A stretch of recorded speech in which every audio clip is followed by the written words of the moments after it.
Hi. In this episode, we're going to talk about Firewall-cmd. Just like systemd has a command line utility, systemctl, and there's also a command line utility for managing timedatectl, well, for managing firewall, we have a Firewall-cmd command line utility.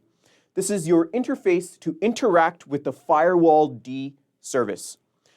This allows for running certain commands like getting your active zones, setting specific zones, adding specific services, adding specific ports, listing services, listing your entire configuration, making sure that your configuration can be made permanent, or whether you want to reload configuration after making some changes. So this is, by the way, not an exhaustive list, and there are many other commands that you can run, completely allowing you to customize your configuration of your firewall based on zones, based on your actual NIC or network interfaces, and just based on certain services and ports which you need traffic for certain zones and from the firewall directly.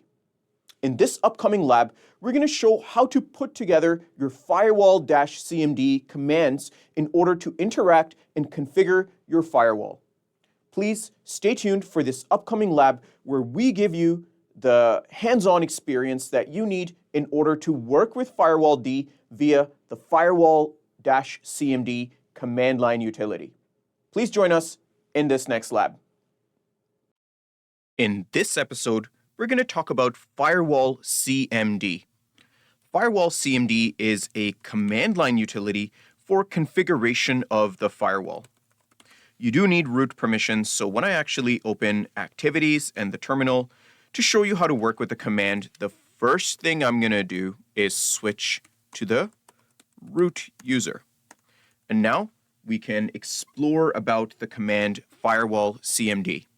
The first thing I want to do is actually open the manual page for it, and you can see Firewalld is a command line client for configuration of the Firewalld daemon, and we can see the various options and different status options we can use, all the different ways that we can actually manage our firewall. We can see we can make our configuration permanent, options regarding zone options, such as setting your zone, finding what zones and what services are available.